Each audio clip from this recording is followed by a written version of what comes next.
உங்க பையன் எப்படி சார் இருக்கான் அப்படின்னு விசாரிச்சார் ஒருத்தர். அவன் என்ன சார், எதை சொன்னாலும் காதில் வாங்க மாட்டேங்கிறான், அவன் பாட்டுக்கு போறான் வர்றான் அப்படின்னு சொல்லி அழுத்துக்கிட்டார் அப்பா. பெரியவங்க சொல்றத சின்ன பிள்ளைங்க கேட்கறது இல்லைங்கிறது ஒரு குறை. பெரியவங்க சொல்றது சின்ன பிள்ளைங்க காதலியே விழறது இல்லைங்கிறது ஒரு குறை. இது கொஞ்சம் சீரியஸான விஷயம், கவனிச்சு பார்க்கணும். ஒரு குழந்தைக்கு காது சரியா கேக்குதா இல்லையா அப்படிங்கறத நாம தான் கவனிச்சு பார்த்து கண்டுபிடிக்கணும். அதுவா நம்ம கிட்ட தவழ்ந்து வந்து, அப்பா எனக்கு காது கேட்கல, அழைச்சிட்டு போங்க டாக்டர் கிட்ட அப்படின்னுலாம் சொல்லிட்டு இருக்காது. அது சரி, ஒரு குழந்தைக்கு காது சரிவர கேக்குதா இல்லையா அப்படிங்கறத முன்கூட்டியே நாம தெரிஞ்சுக்கிறது எப்படி? அதுக்கு சில வழி இருக்கு. உங்க குழந்தைய கொஞ்சம் அப்படியே கவனிச்சு பாருங்க. அடிக்கடி ஜலதோஷம், காதுல அரிப்பு ஏற்படுதா? மூக்கு விரிவாகவும், அப்புறம் டான்சில், அடினாய்டு, சத அழற்சி, இது மாதிரி ஏதாவது இருக்கா? வாயிலிருந்து எச்சில் ஒழுகுதா? குழந்தை வாயினால சுவாசிக்குதா? பற்கள் முன்னாடி தள்ளி வளருதா? இதெல்லாம் அதுக்கு அறிகுறி. அப்புறம் இந்த V, B, D, F, DH இப்படி இந்த ஒலிகள் சேர்ந்த வார்த்தைகளை குழந்தை சரியா புரிஞ்சுக்காது. இப்போ உதாரணத்துக்கு பட்டுன்னு சொல்லு குழந்தை அப்படின்னீங்கன்னா அது கட்டுன்னு சொல்லும். அதாவது பட்டு சவுண்ட அதால புரிஞ்சுக்க முடியல. அப்புறம் உங்க குழந்தை உங்களை உறக்க பேச சொல்றானா, அடிக்கடி கேள்வி கேட்கறானா, சாப்பிடுறப்போ கவனம் இல்லாம இருக்கானா, படிப்புல போதுமான முன்னேற்றம் இல்லையா, வகுப்புல சரியா கவனிக்கிறது இல்லையா, இப்படியெல்லாம் இருந்தா ஆரம்பத்திலேயே டாக்டர் கிட்ட அழைச்சிட்டு போய் சிகிச்சையை ஆரம்பிச்சுடலாம், குணப்படுத்தி விடலாம். குழந்தைக்கு காது சரியா கேட்கலன்னா நீங்க செய்ய வேண்டியது என்ன தெரியுமா? அவனுக்கு காது கேட்கலங்கிறதுக்காக அவன் முன்னாடி சத்தம் போட்டு பேசக்கூடாது. மெதுவா சீரா பேசணும், அவனை பார்த்து பேசணும். உங்க உதட்டு அசைவுகள் அவனுக்கு உதவும், அதை பார்த்தே புரிஞ்சுக்குவான். நீங்க வாயில வெத்தலை பாக்கு போட்டுக்கிட்டோ புகை பிடிச்சிக்கிட்டோ பேசக்கூடாது. அப்படி பேசினா அவனால அந்த உச்சரிப்பை சரியா புரிஞ்சுக்க முடியாது. ஒரு வார்த்தையை சொல்றீங்க, அவனுக்கு புரியல அப்படின்னா அதே வார்த்தையை மறுபடியும் சொல்லணும். அவனுக்கு நீங்க முதல்ல சொன்ன வார்த்தை புரியலன்னு நினைச்சுக்கிட்டு மறுபடியும் திருப்பி சொல்றப்போ அதே அர்த்தம் வரக்கூடிய வேற வார்த்தையை சொல்லக்கூடாது. இப்படிலாம் நடந்துகிட்டா அவனுக்கு மன திடத்தை ஏற்படுத்த முடியும். இல்லைன்னா அவனுக்கு தாழ்வு மனப்பான்மை வந்துடும். குழந்தைக்கு காது கோளாறுன்னா ஆரம்பத்திலேயே டாக்டர் கிட்ட அழைச்சிட்டு போனா போதும், குணப்படுத்தி விடலாம். அப்புறம் பார்த்துக்கலாமே அப்படின்னு அலட்சியமா இருந்துட்டாதான் கஷ்டம். சில பேர் கோபத்துல சின்ன பிள்ளைங்க காதை பிடிச்சி திருகிறது உண்டு. இது ரொம்ப தப்பு. காது கையோட வந்துட்டா என்ன பண்றது? ஒரு வேடிக்கை கதை, அது கதை தான், நிஜமா நடந்தது இல்லை, அது மாதிரி நடக்கும் நடக்காது, ஒரு வேடிக்கைக்காக சொல்லப்படுற கதை. அதாவது ஒரு வீட்டில் அப்பா அம்மாவை பார்த்து சொல்லிட்டு இருக்கார், இதை பாரு, நாளைக்கு காலையில் என்னை சீக்கிரம் எழுப்பி விட்டுரு, நான் செங்கல்பட்டு வரைக்கும் போயிட்டு வர வேண்டியிருக்கு அப்படின்னாராம். இதை அவங்க பையன் காதில் வாங்கிட்டு இருக்கான். அப்பாவுக்கு சிரமம் வேண்டாமே அப்படின்னு நினைச்சு அவனே காலையில யாருக்கும் தெரியாம எழுந்திருச்சு புறப்பட்டு செங்கல்பட்டுக்கு போட்டான். சாயந்தரமா திரும்பி வந்தான். அப்பா பையனை காணாம அலமோதிக்கிட்டு இருக்கிறார். சாயந்தரமா பையனை பார்த்ததும் எங்கடா போயிட்டு வந்தேன்னு கேட்டார் கோவமா. செங்கல்பட்டுக்கு போயிட்டு வந்தேப்பா, நீ வீணா அலைய வேண்டாமேன்னு அப்படின்னா. எதுக்கடா போனேன்னு அதட்டினார். அதான்ப்பா, நீ நேற்று அம்மா கிட்ட சொல்லிக்கிட்டு இருந்த, அதை காதில் வாங்கினேன், உனக்காக நான் போயிட்டு வந்தேன் அப்படின்னா. உடனே எந்த காதில் வாங்கினேன் அப்படின்னு சொல்லி காதை பிடிச்சி திருகினார். அந்த காது கையோட வந்துட்டுது. இது நடந்து கொஞ்ச நாள் கழிச்சு அந்த அப்பாவும் பையனும் கடத்தெருவில் போயிட்டு இருக்கிறாங்க. எதிரில் ஒரு நாய் ஓடி வந்தது. அதுக்கு 2 காதும் இல்லை. என்ன இது, இந்த நாய்க்குட்டிக்கு 2 காதும் இல்லை அப்படின்னாரு அப்பா. அதுக்கு பையன் சொல்றான், அப்பா அது 2 தடவை செங்கல்பட்டுக்கு போயிட்டு வந்துருவோம் அப்படின்னா. காஞ்சிபுரத்துல பல்லவ ராஜா ஒரு கோவில் கட்டினார், கைலாசநாதர் கோவில். அதுக்கு கும்பாபிஷேகம் பண்றதுக்கு ஒரு நாள் குறிப்பிட்டு அதுக்கு வேண்டிய ஏற்பாடுகள்லாம் பண்ணினார். முதல் காரியமா கடவுளை வேண்டிக்கிட்டார், நீங்க இந்த கும்பாபிஷேகத்துக்கு நேரில் கலந்துக்கணும்னார். கடவுள் அந்த ராஜா கனவுல வந்தார். நீ கும்பாபிஷேகம் வச்சிருக்கிற அதே நாள்ல அதே நேரத்துல எனக்கு இன்னொரு ஊர்ல ஒரு கும்பாபிஷேகம் இருக்குது, அதுக்கு போக வேண்டியிருக்கு. அதாவது திருநின்ற ஊர்ல என்னுடைய பக்தர் ஒருத்தர் அவரும் ஒரு கோயில் கட்டி கும்பாபிஷேகம் செய்கிறார்.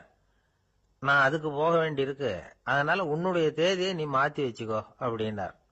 கடவுள் தான் எங்கேயும் இருக்கிறவராச்சே, அவர் நினைச்சா 2 இடத்துலயும் இருந்து கோயில் கும்பாபிஷேகத்தை நடத்த முடியாதா? ஏன் அப்படி செய்யல? அது ஒரு முக்கியமான காரணத்துக்காகத்தான்.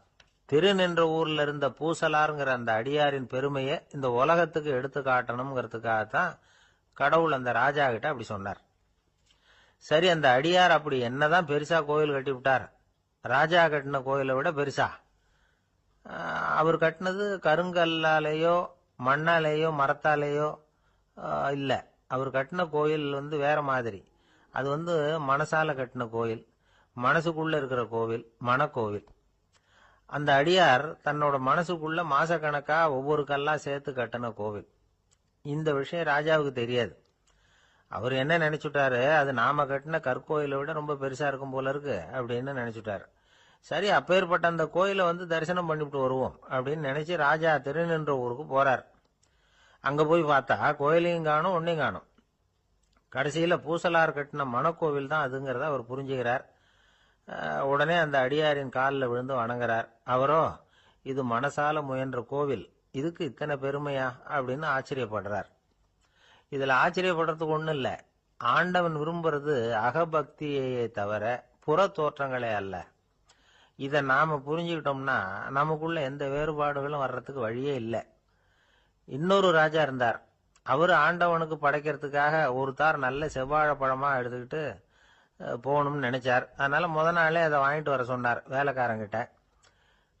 வேலைக்காரன் போனா கடத்தெருவில் ஒரு தார் பழம் வாங்கினா. வர்ற வழியில அவன் குடிசை. அப்படியே எட்டி பார்த்துட்டு போவோமேன்னு நினைச்சான். போனான். அங்க இவனோட குழந்தை பாவம் பசியால கத்திட்டு இருக்கு. இவன் பார்த்தான், இவ்வளவு பெரிய தாரில் ஒரு 2 பழம் எடுத்தா தெரியவா போகுது அப்படின்னு நினைச்சு ஒரு 2 பழத்தை பிச்சு அந்த குழந்தைகிட்ட கொடுத்தான். அது அதை வாங்கி வயிறார சாப்பிட்டுது. பசி அடங்குச்சு, விளையாட போட்டுது. இவன் அதுக்கப்புறம் வாழைப்பழத்தை எடுத்துக்கிட்டு அரண்மனைக்கு வந்தான். 2 பழம் பிச்சிருக்கிறது ராஜாவுக்கு தெரிஞ்சு போச்சு. இவன் உண்மையை சொல்லிவிட்டான். உடனே ராஜா, கடவுளுக்கு படைக்க வேண்டிய பொருளை குழந்தை எச்சில் பண்ண விட்டுருக்கியே அப்படின்னு சொல்லி அவனை கட்டி வச்சு சாட்டையால் அடிச்சார் பாவம். மறுநாள் பழத்தை கோயிலுக்கு எடுத்துட்டு போனார். கடவுள் முன்னாடி வச்சார். கடவுள் கண்ணை திறந்து பார்த்தார், பழம்லாம் அழுகி இருக்குது. என்ன இது அழுகி போன பழம் அப்படின்னார். ராஜா முழிச்சார். நல்லா தானே இருந்தது அப்படின்னு நினைச்சார். அப்போ கடவுள் அந்த ராஜா கிட்ட சொன்னாராம், இத பார்ப்பா, இந்த தாரில் 2 பழம் தான் நல்ல பழம். அந்த 2 பழங்களையும் நேத்துக்கே நான் சாப்பிட்டுட்டேன் அப்படின்னாராம். அப்பதான் ராஜாவுக்கு புரிஞ்சுது, ஏழை குழந்தையின் பசியை தீர்க்கறதுக்காக உதவுன அந்த 2 பழம் தான் இறைவன் சாப்பிட்ட பழம்னு. இறைவன் இருக்கிற இடம் எது? இதுதான். ஒரு கணவன் மனைவி எப்ப பார்த்தாலும் அவங்க 2 பேருக்கும் இடையில சண்டை வந்துகிட்டே இருந்தது. இதுல என்ன ஆச்சரியங்கிறீங்களா? நான் அதுக்காக சொல்ல வரல, இது வேற விஷயம். அதாவது சண்டை போடாம இருக்கிறதுக்கு வழி சொல்ற தகவல் இது. நான் சொன்ன அந்த கணவன் மனைவி எப்படின்னா, கணவன் ஒரு வார்த்தை சொன்னா மனைவி கிட்ட இருந்து 2 வார்த்தை பதிலா வரும். இதுக்கு கணவன் கிட்ட இருந்து 4 வார்த்தை பதிலா வரும். இப்படி வார்த்தைகள் பெருகி போய் கடைசியில வம்புல முடியும். அந்த அம்மா பொறுத்து பொறுத்து பார்த்தாங்க. அவங்களால தாக்கு பிடிக்க முடியல. பக்கத்து வீட்லயும் ஒரு கணவன் மனைவி இருந்தாங்க. அவங்களுக்குள்ள சண்டை வர்றதில்லை. அது எப்படி அவங்களால மட்டும் சண்டை போடாம இருக்க முடியுது அப்படின்னு இந்த அம்மாவுக்கு ஆச்சரியம். ஒரு நாள் நேரா பக்கத்து வீட்டு அம்மா கிட்டே போய், ஏம்மா, நீங்க எப்படி கணவனும் மனைவியும் சண்டை போட்டுக்காம இருக்கிறீங்க? அது எப்படி முடியுது உங்களால அப்படின்னு கேட்டாங்க. அதுக்குன்னு ஒரு மருந்து இருக்குது, அதை சாப்பிட்டா சண்டை வராது அப்படின்னாங்க அவங்க. சரிங்க, அந்த மருந்தை அவரு சாப்பிட மாட்டாரே, மாட்டேன்னு சொல்லிட்டா என்ன பண்றது அப்படின்னு கேட்டிருக்கிறாங்க இவங்க. அந்த மருந்து அவருக்கு இல்லம்மா, உனக்கு தான் அப்படின்னாங்களாம் அவங்க. அப்படியா? அப்படின்னா கொடுங்க, ரொம்ப நல்லதா போச்சு. அதை எப்படி சாப்பிடுறதுங்கிற விவரத்தையும் சொல்லுங்க, எங்க அது கிடைக்கும்ங்கிறதையும் சொல்லுங்க, வாங்கிக்கிறேன் அப்படின்னு கேட்டாங்களாம் இவங்க. வேற எங்கேயும் போய் வாங்க வேண்டாம், என்கிட்டே இருக்க அந்த மருந்து, அதில் கொஞ்சம் தர்றேன், வாங்கி வச்சுக்க. உன் வீட்டுக்காரர் உன்னோட சண்டையை ஆரம்பிக்கிறப்போலாம் நீ இந்த மருந்தில் ஒரு அவுன்ஸ் வாயில் ஊற்றிக்கணும். அதை உடனே குடிச்சிடக்கூடாது. ஒரு 5 நிமிஷமாவது அது வாயில் இருக்கணும், அதுக்கப்புறம் குடிச்சுடலாம் அப்படின்னு சொல்லி ஒரு பாட்டில் மருந்தை இந்த அம்மா கிட்ட கொடுத்து அனுப்புனாங்களாம். மருந்தை எடுத்துக்கிட்டு இந்த அம்மா வீட்டுக்கு வந்திருக்கிறாங்க. வீடு பூட்டி இருந்ததுனால கணவன் வாசல்லையே காத்துக்கிட்டு இருக்கிறான். மனைவியை கண்டதும் சண்டை போட ஆரம்பிச்சிட்டான். வீட்டை பூட்டிவிட்டு எங்கே போய் தொலைஞ்ச, எவ்வளவு நேரமாக ஒரு மனுஷன் வாசல்லையே காத்துட்டு கிடக்கிறது, அப்படி இப்படின்னு கத்த ஆரம்பிச்சிட்டான். மனைவி இதுக்கு பதிலே சொல்லல. அந்த அம்மா பேசாம வீட்டை திறந்தாங்க. சமையல் அறைக்குள்ள போனாங்க. ஒரு அவுன்ஸ் மருந்தை வாயில ஊத்திக்கிட்டாங்க. அன்னைக்கு சண்டை மேற்கொண்டு வளரவே இல்லை, நின்றுட்டுது. மருந்து பரவாயில்ல. அதுக்கப்புறம் பல சந்தர்ப்பங்கள்ல சண்டை வரும் போல இருக்கிற போலாம் இந்த மருந்து அதை நிறுத்தியிருக்கு. பிரமாதமான மருந்தா இருக்குது இது. இதை கொஞ்சம் அதிகமாகவே வாங்கி வீட்டில் வச்சுக்க வேண்டியதுதான் அப்படின்னு முடிவு பண்ணிட்டு இந்த அம்மா மறுபடியும் பக்கத்து வீட்டு அம்மாட்ட போனாங்க. எவ்வளவு விலையானாலும் சரி, நான் காசு கொடுத்து வாங்கி வச்சுக்கிறேன், எந்த கடையில் இருக்கு இந்த மருந்து சொல்லுங்க அப்படின்னு கேட்டாங்க. இந்த மருந்துக்கு விலையே கிடையாதுங்க, இலவசமாகவே கிடைக்கும்னாங்களாம் அவங்க. அது எப்படி விலையில்லாமல் இதை விற்க முடியுது அப்படின்னு கேட்டாங்களாம் இவங்க. அது மருந்தா இருந்தா தானே விலை வைக்கிறதுக்கு, அது வெறும் தண்ணி தானே அப்படின்னாங்களாம். வெறும் தண்ணியா சண்டையை நிறுத்துது அப்படின்னு இருக்காங்க இவங்க. அது சண்டையை நிறுத்தல, உன்னோட மௌனம் தான் சண்டையை நிறுத்துது. நீ வாயில தண்ணியை வச்சுக்கிறதுனால எதிர்த்து பேசுறதில்ல, அதனால உன்னுடைய கணவர் கோபம் சாந்தமாயிடுது அப்படின்னாங்களாம் அவங்க. இந்த கதையிலிருந்து சண்டையை நிறுத்துற மருந்து எதுன்னு தெரிஞ்சுக்கிட்டோம் இல்லையா. ஒருத்தர் என்ன பண்ணாரு, பாட்டில்ல தண்ணியை ஊற்றி வச்சுக்கிட்டு அவர்கிட்ட வர்றவங்களுக்கெல்லாம் இதை சிபாரிசு பண்ணலாம்னு நினைச்சிட்டு உட்காந்துருந்தார். ஒரு அம்மா வந்தாங்க. இதை கேட்டுட்டு இதையே ஒரு மருந்து மாதிரி கொடுக்கலாம்ங்கிறது அவர் முடிவு. அதனால பாட்டிலில் தண்ணி அடைச்சி வச்சுக்கிட்டு அதில் கலருக்காக என்னத்தையோ ஒரு ஜீரகம் அது மாதிரி எதையாவது கலந்து வச்சுக்கிட்டு ஒரு மருந்து மாதிரி ஒரு பாவனையில் வச்சுக்கிட்டு உட்காந்துருக்காரு. யாராவது வீட்டில் சண்டைன்னா என்கிட்ட வாங்க மருந்து தரேன்னு. ஒரு அம்மா வந்தாங்க. எனக்கும் என் வீட்டுக்காரருக்கும் அடிக்கடி சண்டை வருதுங்க அப்படின்னு இருக்காங்க. கவலைப்படாதம்மா, நான் ஒரு மருந்து தரேன்னு சொல்லி வீட்டுக்குள்ளே போய் ஒரு பாட்டில் எடுத்து வந்து கொடுத்தார். பாட்டிலில் இருக்கிறது என்னங்கிறத சொல்லிவிட்டா அது பேரில் மரியாதை வராது இல்லையா, அதனால சொல்லலை. அந்த அம்மா வாங்கிட்டு போனாங்க. 4 நாள் கழிச்சு திரும்பி வந்தாங்க. என்னம்மா வீட்டில் சண்டை நின்று போச்சான்னு கேட்டிருக்காரு இவர். அங்கே நின்று போச்சுங்க, இப்போ உங்ககிட்ட ஆரம்பமாக போகுதுன்னாங்களாம். என்னம்மா அப்படின்னு இருக்காரு இவர் பயந்து போய். பின்ன என்னங்க, நீங்கள் என்ன மருந்து கொடுத்துருக்குறீங்க என்னங்க அப்படின்னாங்களாம் கோவமா. அது வெறும் தண்ணி தானே அப்படின்னு இருக்காரு இவர். தண்ணியா இது, நல்லா பாருங்க அப்படின்னு அந்த பாட்டில் நீட்டினாங்களாம். இவர் வாங்கி பார்த்துருக்காரு. அப்புறம் தான் விஷயம் புரியுது அவருக்கு. இவர் கை தவறுதலா அவங்க வீட்டில் இருந்த மண்ணெண்ணெய் பாட்டில் எடுத்து அவர்கிட்ட கொடுத்துருக்குறாங்க. அப்புறம் என்ன ஆகும், சண்டை வராம. ஆந்திர நாட்டில் ஒரு அரசர் இருந்தார். அந்த அரசர்கிட்ட ஒரு அமைச்சர் இருந்தார். அந்த அமைச்சர் பேரு ராயண பாஸ்கர். அவர் ஒரு பெரிய அறிவாளி. அது மட்டும் இல்ல, மிகச்சிறந்த கொடையாளி. யார் எது கேட்டாலும் இல்லைன்னு சொல்ல மாட்டாராம். அதன் காரணமாகவே அவர்கிட்ட இருந்த செல்வம் நாளுக்கு நாள் குறைஞ்சிக்கிட்டே வந்துட்டு தான். கடைசியில் குடும்பத்துக்குன்னு எதுவும் வைக்காமலே அவர் போய் சேர்ந்துட்டார். மகனும் இறந்துட்டார். அந்த குடும்பத்தில் மிஞ்சி இருந்தது அவருடைய மருமகள், ஒரு பேரன், அவ்வளவுதான். இருந்த ஒரே சொத்து பழுதடைஞ்ச ஒரு வீடு. அந்த அம்மா மற்ற வீடுகளில் வேலை செஞ்சு தன்னுடைய பிள்ளைய படிக்க வச்சுக்கிட்டு வராங்க. அந்த புள்ள ஒரு பெரிய வள்ளலுடைய பேரன்கிறது அந்த பள்ளி வாத்தியார்களுக்கும் தெரியும். அதனால அவங்களும் இவங்கிட்ட கொஞ்சம் அன்பாகவும் அக்கறையாகவும் பழகி பாடம் சொல்லி கொடுத்துக்கிட்டு இருக்கிறாங்க. ஒரு நாள் ஒரு புகழ்பெற்ற கவிஞர் ஒருத்தர் அந்த பள்ளிக்கூடத்துக்கு வந்திருக்கிறார். ஆசிரியர்கள் கிட்ட பேசிக்கிட்டு இருந்தப்ப ஒரு செய்தியை சொன்னாராம். ராயண பாஸ்கருங்கிற வள்ளல் எனக்கு நிறைய உதவிகள் செஞ்சிருக்கார், என்னை பாராட்டி பரிசுகள்லாம் கொடுத்துருக்கிறார். அந்த வள்ளல் வாழ்ந்த கிராமத்தை பார்க்கணுங்கிறதுக்காக தான் இப்போ இங்கே வந்திருக்கிறேன் அப்படின்னாராம். ஆசிரியர் உடனே இந்த பையனை கூப்பிட்டு, இதை பாருங்க, இவன் யார் தெரியுமா, நீங்க குறிப்பிடுகிற அந்த வள்ளலின் பேரன் அப்படின்னு அறிமுகப்படுத்தினாராம். கவிஞரின் கண்கள்ல ஆனந்த கண்ணீர். அந்த பரவச நிலையிலேயே அந்த வள்ளலை பற்றி கவி பாட ஆரம்பிச்சுட்டாராம். இந்த சின்ன பையன் அதை கேட்டிருக்கிறான். உடனே என்ன பண்ணான் தெரியுமோ, தன் கையில் அணிஞ்சிருந்த ஒரு பொன் வளையலை கழட்டி அந்த கவிஞருக்கு பரிசா கொடுத்துட்டானாம். எல்லாருக்கும் ஆச்சரியம். தாத்தா இருக்கும் நிலையில கொடுத்தார், பேரன் இல்லாத நிலையிலையும் கொடுக்குறான். பையனை எல்லாரும் பாராட்டினாங்களாம். இருந்தாலும் அவனுக்குள்ள ஒரு பயம் எதுவும் ஆரம்பமாச்சு. பள்ளிக்கூடம் விட்டு வீட்டுக்கு வரும்பொழுது அந்த பயம் இன்னும் அதிகமாயிட்டுது. அம்மா என்ன சொல்லுவாங்களோ தெரியலையே, ஏதோ திடீர்னு தோணிச்சு வளையல கழட்டி கொடுக்கணும்னு கொடுத்துட்டோம். குடும்பம் இருக்கிற நிலையில இப்படி நான் செஞ்சது தப்பா, வீட்டு செலவுக்கே அம்மா எவ்வளவு கஷ்டப்படுறாங்க, வீட்டுக்கு போனதும் என்ன நடக்குமோ தெரியலையே அப்படின்னு நினைச்சு பயந்துகிட்டே அவன் வீட்டுக்குள்ள அடி எடுத்து வைக்கிறான். அம்மா கூப்பிட்டு சாப்பாடு போட்டாங்க. அவங்க கண்ணில் படக்கூடாதுங்கிறதுக்காக ஒரு கையை பின்னாடி மறைச்சிக்கிட்டே இருந்தான். அம்மா இதை கவனிச்சுட்டாங்க. ஏய், உன் கையை ஏன் அப்படி வச்சிருக்கிற, உன் கைக்கு என்னாச்சு, ஏதாவது அடிபட்டு போச்சா அப்படின்னு கேட்டுக்கிட்டே கையை எடுத்து பார்க்குறாங்க. வளையல காணலை. வளையல் எங்க அப்படின்னு கேட்குறாங்க. இவன் தயங்கிக்கிட்டே நடந்ததை சொல்கிறான். அதை கேட்டதும் அந்த அம்மாவோட முகம் கோபத்தால் செவந்து போச்சான். முட்டாளே, என்ன காரியம் பண்ண அப்படின்னு கன்னத்தில் அரைஞ்சிட்டாங்களாம். அம்மா, என்னை அடிக்காத, ஏதோ தெரியாமல் தப்பு பண்ணிட்டேன் அப்படின்ட்டு இருக்கான். மகனே, வளையலை கொடுத்ததுக்காக நான் உன்னை அடிக்கலை அப்படிங்க, பின்ன எதுக்கு அடிச்சேன்னு கேட்டிருக்கான்.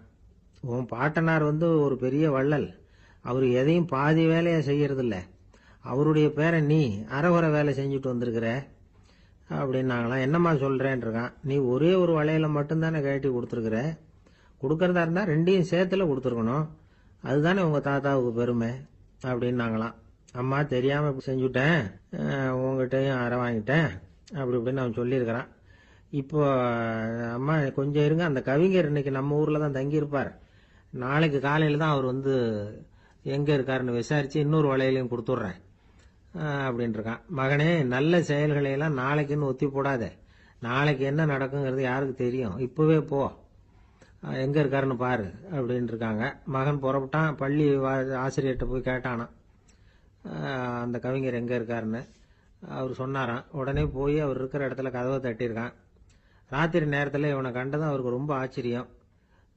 இவன் இன்னொரு கை வளையலையும் எடுத்து நீட்டியிருக்கான். அவர் திகைச்சு போய் நிற்கிறார். அவரால் என்ன பண்றதுன்னே தெரியல. ஆனந்த கண்ணீர். இது வந்து பெரியவர்கள் கூற கேட்ட ஒரு வரலாறு. இன்னைக்கு இப்படிப்பட்டவங்களை பார்க்க முடியுமா? வறுமை வந்து வள்ளல் தன்மையை ஒன்று செய்து விடாதுங்கிறதுக்கு இது ஒரு உதாரணம். ஒருத்தன் இன்னொருத்தனை பார்த்து கேட்டானா, எங்க தாத்தா உங்க தாத்தாவுக்கு 100 ரூபா கடன் கொடுத்துருக்கிறார், அதை எப்போ திருப்பி கொடுக்க போறேன்னு. கவலைப்படாத, எங்க பேரன் அதை உங்க பேரன்ட்ட திருப்பி கொடுத்துருவான் அப்படின்னு நானா. ஒரு ஊர்ல ஒரு மன்னர் இருந்தார். புத்தி கூர்மை உள்ள ஒரு மன்னர். பொதுவா மன்னர்களுக்கு சந்தேகம் வந்தா சபையில உள்ள சான்றோர்கள் கிட்ட கேட்டு தெரிஞ்சுக்கிறது தானே வழக்கம். ஆனா இங்க அப்படி இல்லை. மற்றவங்களுக்கு சந்தேகம் வந்தா மன்னர்கிட்ட வந்து கேட்டு தெரிஞ்சுக்குவாங்க. அது மாதிரி கேட்டு தெரிஞ்சுக்கிறதுக்காக ஒரு பெரியவர் ஒரு நாள் வந்தார். அவர் கையில 3 பொம்மைகள் வச்சிருந்தார். 3 ஒரே மாதிரி பொம்மைகள், கொஞ்சம் கூட வித்தியாசம் தெரியல. ஏது இந்த பொம்மைன்னு கேட்டார் மன்னர். எனக்கு வேண்டியப்பட்ட ஒருத்தங்கிட்ட இருந்து இதை வாங்கிட்டு வந்திருக்கிறேன். நான் தான் அவன்கிட்ட இந்த பொம்மையை செஞ்சு கொடுக்க முடியா கேட்டுக்கிட்டேன். அவன் ரொம்ப புத்திசாலி, அவன் தான் இதை செஞ்சு கொடுத்தான். ஆனா அதுல ஒரு சிக்கல் அப்படின்னார். என்ன பிரச்சனைன்னு கேட்டிருக்காரு இவர். நான் அவன்கிட்ட கேட்டது 3 விதமான பொம்மைகளா இருக்கணும்னு கேட்டேன். அவன் என்னடான்னா 3 ஒரே மாதிரியா செஞ்சு கொடுத்துட்டான் அப்படின்னார். அவன்கிட்டயே கேட்கறது தானே அப்படின்னு இருக்காரு இவர். கேட்டேன். அவன் என்ன சொல்றான்னா, இது 3 ஒரே மாதிரி பொம்மை கிடையாது, 3 விதம், ஒண்ணுக்கு ஒண்ணு வித்தியாசம் இருக்குது. இந்த 3 பொம்மையும் 3 விதமான நண்பர்களுக்கு உதாரணங்கள் அப்படின்னு சொல்றான். எனக்கு ஒன்றும் புரியல, அதுதான் உங்ககிட்ட வந்தேன் அப்படின்னார். சரி, அந்த பொம்மைகளை இப்படி கொடுங்க அப்படின்னு வாங்கினார் மன்னர். எடுத்துக்கிட்டு உள்ள போனார். கொஞ்ச நேரம் கழிச்சு வெளியில வந்தார். அதுக்கப்புறம் சொன்னார், இத பாருப்பா, அவன் சொன்னது சரிதான், 3 விதம் தான். இது இருக்குதே முதல் பொம்மை, இது வந்து உத்தமமான நண்பனுக்கு உதாரணம். இந்த 2வது பொம்மை வந்து இது வந்து மத்தியமமான நண்பனுக்கு உதாரணம். அந்த 3வது பொம்மை இருக்குதே அது வந்து மோசமான நண்பனுக்கு உதாரணம். இதை செஞ்சவன் உண்மையிலேயே பெரிய அறிவாளி தான் அப்படின்னாராம். வந்தவருக்கு ஒன்றும் புரியல. பார்த்தா ஒன்றும் வித்தியாசம் தெரியலையே அப்படின்னு அவன் குழம்பி போய் நிற்கிறான். இப்போ அந்த மன்னர் வந்து விளக்கம் கொடுக்கிறார். அந்த 3 பொம்மையையும் எடுத்து முன்னாடி வச்சார். ஒரு மெல்லிய கம்பிய கையில எடுத்தார். அந்த முதல் பொம்மை காதுல விட்டார். கொஞ்ச தூரம் உள்ள போய் அப்படியே நின்னுட்டுது அந்த கம்பி. அப்புறம் 2வது பொம்மை காதுல அந்த கம்பியை விட்டார். அந்த கம்பி என்னாச்சுன்னா அப்படியே அது வாய் வழியா வெளில வந்தது. 3வது பொம்மை காதுல கம்பியை செலுத்தினார். அது நேரா இன்னொரு காது வழியா வெளியில வந்தது. இப்ப இந்த முதல் வகை இருக்குதே, அது மாதிரியான நண்பர்கள் எப்படி தெரியுமா? நம்ம கஷ்டத்தை அவங்க கிட்ட சொன்னா பேசாம கேட்டுக்குவாங்க. வெளியில அதை யாருகிட்டையும் சொல்லிட்டு இருக்க மாட்டாங்க. வெளியில தெரியாம நமக்கு உதவி பண்ணுவாங்க. செஞ்சுட்டு அதை நான் தான் செஞ்சேன்னு சொல்லிட்டு இருக்க மாட்டாங்க. அதுதான் கம்பி ஒரு காது வழியா போய் உள்ளேயே நின்னுட்டுது. 2வது பொம்மையில கம்பி என்னாச்சு, ஒரு காது வழியா போய் வாய் வழியா வெளியில வருது. இது மாதிரியான நண்பர்கள் கிட்ட வந்து நாம கஷ்டத்தை சொன்னா அதை அவங்க 4 பேர்கிட்ட போய் சொல்லி நமக்காக உதவி கேட்பாங்க. நமக்குன்னு கேட்டு வாங்கி அதை நம்ம கிட்ட கொண்டுட்டு வந்து கொடுப்பாங்க. இவங்க வந்து மத்தியமமான நண்பர்கள். 3வது பொம்மையில ஒரு காது வழியா செலுத்துற கம்பி இன்னொரு காது வழியா வெளியில வந்துருது. இது மாதிரியான நண்பர்கள் கிட்ட நம்ம கஷ்டத்தை சொன்னா அவங்க காது கொடுத்து கேட்கறது மாதிரி நடிப்பாங்க. அப்படியே இன்னொரு காது வழியா அதை வெளில விட்டுருவாங்க. அதை பத்தி கவலைப்பட மாட்டாங்க. இதுதான் இந்த பொம்மைகளுக்குள்ள இருக்கிற வித்தியாசம் அப்படின்னு விளக்கம் கொடுத்தாராம் மன்னர். படிக்கிற பிள்ளைங்கள்லயும் இது மாதிரி 3 வகை உண்டு. சில பேர் காதால வாங்கி மனசுல வச்சுக்குவான். சில பேர் காதால வாங்கி பேனாவால எழுதி விடுவான். சில பேர் ஒரு காதால வாங்கி இன்னொரு காதால வெளியில விட்டுருவான். ஒரு பையன் வகுப்புல ஆசிரியர் பாடம் நடத்தும் பொழுது தலையை வேகமா ஆட்டி ஆட்டி கேட்பானான். ஏண்டா இப்படி தலையை இப்படி ஆட்டுற அப்படின்னு கேட்டிருக்கான் பக்கத்துல இருந்தவன். தலையை ஆட்டினா தாண்டா ஒரு காது வழியா உள்ள போறது இன்னொரு காது வழியா வெளியில வேகமா வெளில போகும் அப்படின்னு நானும் அந்த பையன். லோகமானிய பாலகங்காதர திலகர் இருந்தார்ல, அவருக்கு 15 வயசுலயே கல்யாணம் நடந்துதான். மனைவி பேரு தபிபாய். ரொம்ப பெரிய குடும்பத்து பொண்ணு, நல்ல குணம். அவங்க குடும்பம் நடத்திக்கிட்டு இருக்கிறாங்க. அந்த காலத்துல திருடர்கள் பயம் அதிகம்.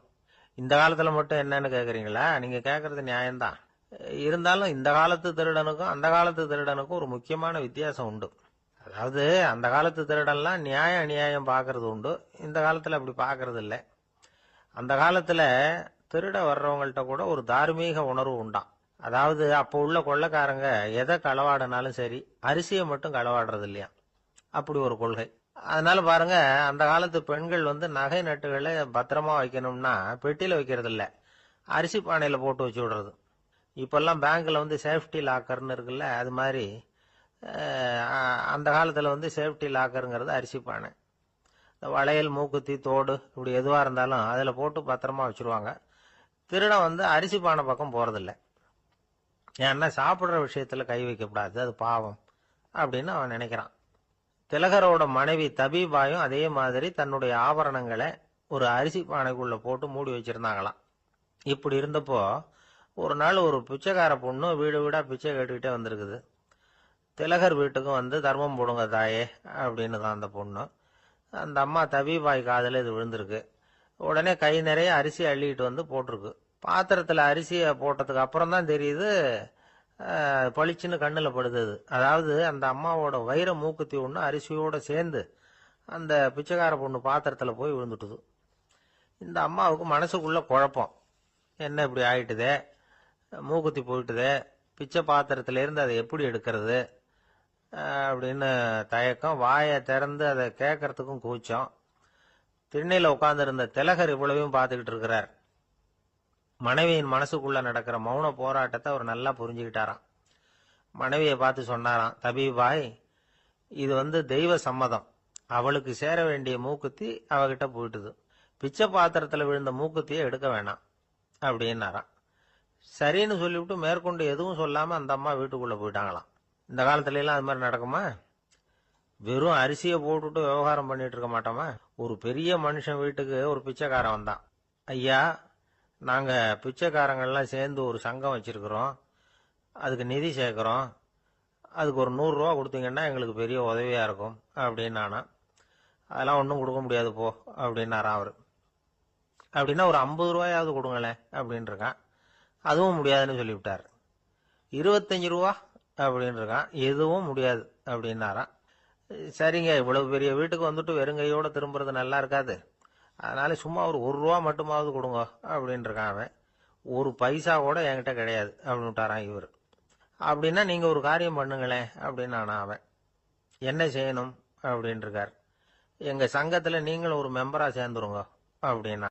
ஒரே ஒரு ஊர்ல ஒரு அம்மா இருந்தாங்க. அந்த அம்மாவுக்கு ஒரே ஒரு பிள்ளையாண்டான். அவனுக்கு ரொம்ப அக்கறையோட கல்யாணம் பண்ணி வச்சாங்க. கல்யாணம் முடிஞ்சதும் மருமக பொண்ணு வீட்டுக்கு சேர்ந்தது.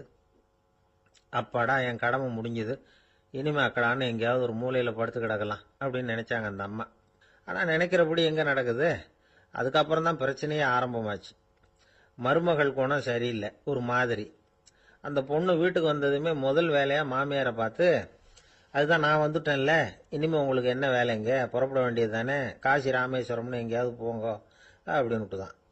மாமியாரை பார்த்தாங்க, கொஞ்சம் யோசனை பண்ணாங்க. இந்த பாருமா, நீ இப்படி சொல்றதுக்கு முன்னாடியே வீட்டை விட்டு புறப்படணுங்கிற முடிவுக்கு நான் வந்துட்டேன். வீட்டை மட்டும் இல்ல, இந்த உலகத்தை விட்டே கூட போறதுக்கு தயாரா இருக்கிறேன். ஆனா ஒரே ஒரு விஷயத்துக்காக என் உயிரை கையில பிடிச்சிக்கிட்டு இருக்கிறேன் அப்படின்னாங்களாம். என்ன விஷயம்னு கேட்டது இந்த மருமக பொண்ணு. வேற ஒண்ணும் இல்ல, என் பிள்ளைக்கு கல்யாணம் பண்ணி வச்சுட்டேன். ஒரு பேர புள்ள பிறந்து அதை என் கண்ணால பாத்துட்டேன்னா நான் எங்க வேணும்னாலும் போறதுக்கு தயாரா இருக்கிறேன் அப்படின்னாங்களாம் அந்த மாமியார். மாமியார் இப்படி சொல்றதுலயும் நியாயம் இருக்கிறதாக பட்டுது அந்த பொண்ணுக்கு. சரி, அப்படியே இருந்து பார்த்துட்டு போகலாம் அப்படின்னு அனுமதி கொடுத்தது. கொஞ்ச காலத்துல ஒரு பேரன் பிறந்தான். அந்த அம்மாவும் பேரனை கண்ணால பார்த்துட்டாங்க. சரி, பேரனை பார்த்தாச்சுல்ல, இனிமே புறப்பட வேண்டியது தானே அப்படின்னது மருமக பொண்ணு. மாமியார் பார்த்தாங்க, நீ சொல்றது சரிதாம்மா, அதுல ஒன்றும் தப்பு இல்லை. என்னோட பேரன் உங்களை அம்மா அப்பான்னு கூப்பிடுறத என் காது குளிர கேட்டுட்டு போயிடுறேனே அப்படின்னாங்களாம். சரி, அந்த ஆசையை நிறைவேறட்டும் அப்படின்னு காத்துக்கிட்டு இருந்தாங்க. பேரன் வளர்ந்தான், நடந்தான், பள்ளிக்கூடம் போனா, பெரியவனானா. மருமக பொண்ணு மறுபடியும் மாமியாரை விரட்ட ஆரம்பிச்சுட்டுது, இன்னும் புறப்படலையான்னு. இதை பாருமா, இது வரைக்கும் இருந்துட்டேன். பேரனோட கல்யாணத்தையும் கண்ணால் பார்த்தாதான் இந்த கட்டை வேகும் போல இருக்குது அப்படின்னு சொல்லி ஒரு மாதிரியாக பேச ஆரம்பித்தாங்க. இதுவும் நியாயமான ஆசையாக தான் படுது அப்படின்னு அது யோசிச்சிருக்கு அந்த பொண்ணு. சரின்னு அதுக்கும் ஒத்துக்கிட்டது. உடனே பேரனுடைய கல்யாணமும் முடிஞ்சது ஒரு வழியா. இனிமே ஒரு நொடி கூட இங்கே இருக்கக்கூடாது, புறப்படுங்க அப்படின்னு மாமியாரை விரட்டிச்சான் அந்த பொண்ணு.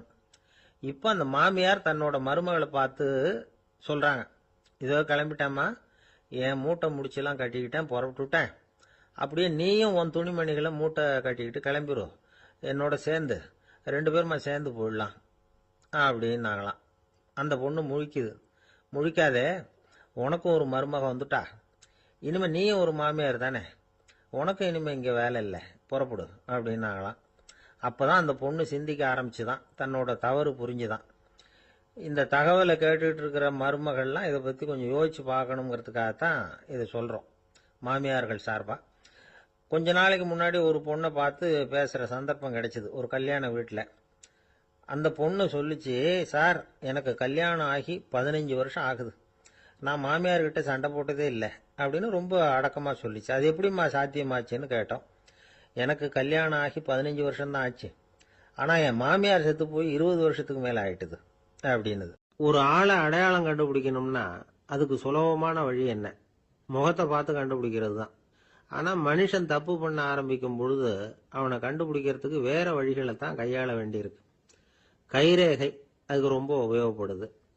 கைரேகைகள் ஒருத்தருக்கு இருக்கிறது மாதிரி இன்னொருத்தருக்கு இருக்கிறது இல்லை. பல் வரிசையும் அப்படிதான். ஏமாத்துறவங்க அதிகமாக போனால் இருக்கிறவங்க எச்சரிக்கையாக இருக்க வேண்டியிருக்குது. பயோமெட்ரிக்ஸ் அப்படிங்கிறது ஒரு பெரிய தொழில்நுட்பம். இதை உபயோகப்படுத்தி சில பாதுகாப்பு உத்திகளை எல்லாம் உருவாக்கி இருக்கிறாங்க அமெரிக்காவில். வீட்டுக்கு சொந்தக்காரர் குரல் கொடுத்தா கதவு திறக்கும், அல்லது அவர் கை வச்சா கதவு திறக்கும். மற்றவங்க யார் என்ன பண்ணாலும் கதவு திறக்காது. இது ஒரு முறை. அவரோட குரல் அல்லது கைரேகை ஒரு எலக்ட்ரானிக் சாதனத்தில் ஏற்கனவே பதிவு பண்ணப்பட்டிருக்கும். இவர் குரல் கொடுக்கறப்போ அல்லது கையை வைக்கிறப்போ அதை ஒப்பிட்டு பார்த்து சரியா இருந்தா கதவு திறக்கிறது மாதிரி ஒரு ஏற்பாடு. இதே மாதிரி ஒருத்தரோட விழித்திரையில உள்ள இரத்த குழாய் அமைப்பு பாருங்க, அது கூட ஒருத்தருக்கு இருக்கிறது மாதிரி இன்னொருத்தருக்கு இருக்கிறது இல்லை. அதனால அதை வச்சு அடையாளம் கண்டுபிடிக்கக்கூடிய சாதனங்களும் இப்போ பழக்கத்துக்கு வந்தாச்சு. கைரேகையை ஒப்பிடுற சாதனத்தை விட விழித்திரை இரத்த குழாய் அமைப்பை அடையாளம் காணுற சாதனம் இருக்கு பாருங்க, இது ரொம்ப நுட்பமானது. இது நம்ப தகுந்தது.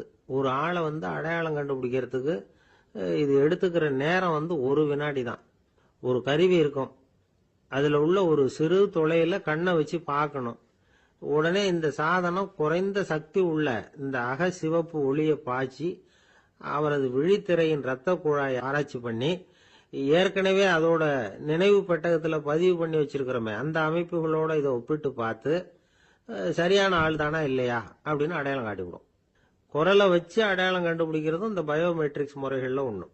ஒரு நபரோட குரல்ல டிஜிட்டல் குறியீடுகளை மாற்றி பதிவு பண்ணிக்கிட்டு மீண்டும் அதே குரலை இனம் காணக்கூடிய சாதனங்கள் ஏற்கனவே அமெரிக்காவில எல்லாம் விற்பனைக்கு வந்தாச்சு. ஒரு ஆளுக்கு ஜலதோஷம் பிடிச்சிருந்தா கூட அந்த சாதனம் சரியாவே கண்டுபிடிச்சிருமா. குரலை மாற்றி பேசுறவங்க கூட இந்த கருவியை ஏமாற்ற முடியாது. இதை ஆஸ்பத்திரிகள், வங்கிகள்ல உள்ள இரும்பு பெட்டக காப்பறைகள் இங்கெல்லாம் உபயோகப்படுத்தலாம். குழந்தைகள் உள்ள இடங்களுக்கு இது ரொம்ப உபயோகப்படும்.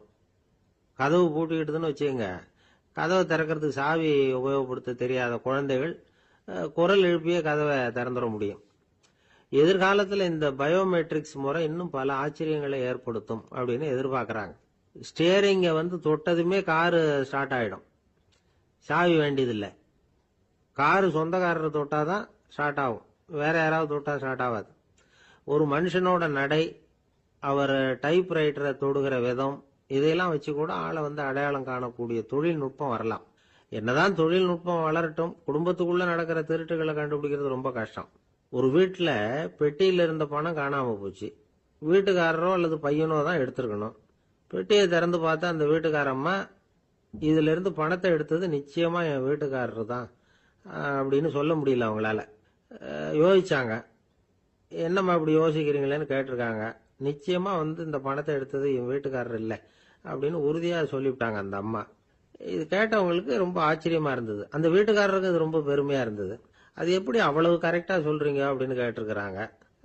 அப்போ அந்த அம்மா சொல்லிச்சான், பெட்டியில வந்து இன்னும் கொஞ்சம் பணம் மிச்சம் இருக்குது. இவர் எடுத்திருந்தாருன்னா அப்படி மிச்சம் வச்சிருக்க மாட்டார்.